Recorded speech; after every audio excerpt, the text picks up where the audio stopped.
Okay, I'm going to start this one by just doing the second derivative test, and then I'll do an example of where, of how to use it. And then we'll do a review of all the different tests that we can figure out with, with using derivatives. And remember, we're, just analyzing a function. And what we'll do is move into how to actually graph a function using all this information. But we should, kind of remind ourselves what the second derivative has been telling us so far. Okay, and so, when you take the derivative of the derivative, it's like you're looking at the steepness of the tangent lines to the original function. Okay, so it's, as the steepness of the tangent lines increases, or if the steepness of the tangent lines increase as we go to left and right, then that's producing a concave up situation. And that's referred to in the test of concavity as, being the second derivative being positive.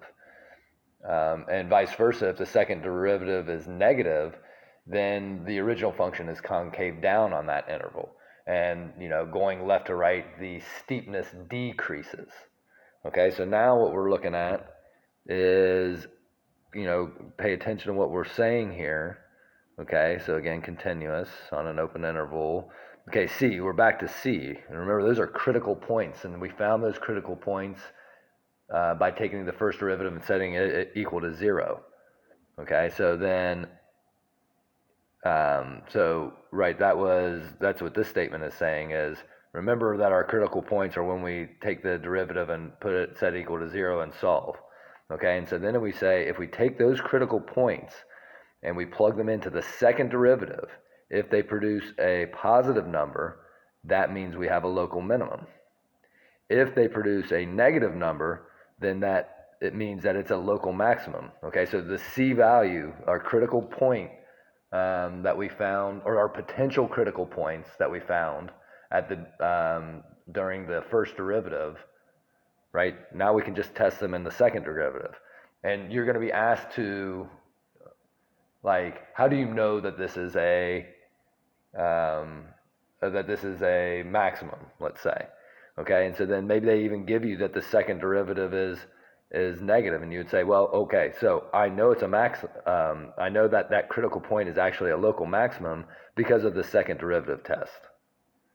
Okay, then down here they say, if it so happens that you evaluate the second derivative at one of your critical points and you get actually 0, then the test is inconclusive. And then over here they say, probably you should scrap this idea. Don't make any statements, okay? Because, maybe it's a local maximum, maybe it's a minimum, maybe it's neither. So don't even think of the second derivative. Come back to the first derivative test that we talked about before. Okay, so not a huge step, but let's see this in action. And I guess one of the things to keep in mind is the relationship here that we've just established, and maybe you didn't really recognize it, but, if we're saying that the second derivative, we think of the concavity test, if we're saying that on this interval, the second derivative is positive, that implies that it's a concave down situation. I'm sorry, a concave up situation. I might have said that wrong. If we're looking at the second derivative on an interval and say that it's positive on that interval, then we're looking at a concave up situation, like I just drew. Okay? And so then if we're saying, well, then on that interval that we just established as positive, there so happens to lie this critical point, then that has to be a minimum. Okay? And then going back to the idea of the test for concavity, if we're on this interval that the second derivative is negative, that means that we have a concave down situation. And then if it so happens on that interval that we have a critical point that we found, then that has to be that it's a maximum. Okay, so you first have to find your critical points.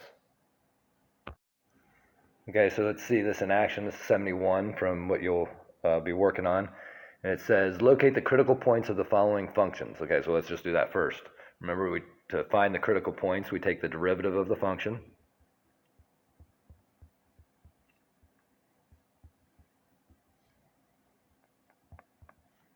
We set that derivative equal to 0 and solve. We're going to take out a 3x. So then we have x equals 0 and x equals 2. These are potential critical values. And we're going to use the second derivative test now. It says then use the second derivative test to determine, if possible, whether they correspond to a local maxima or a local minimum. Okay, so then our second derivative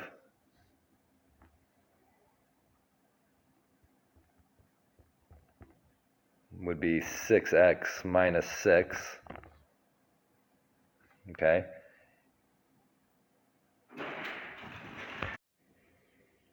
So that's the second derivative. And to use the second derivative test, we're just going to plug in those critical points. So at 0, we would get -6. And so then by the second derivative test, we know that at x equals 0, we have a local maximum.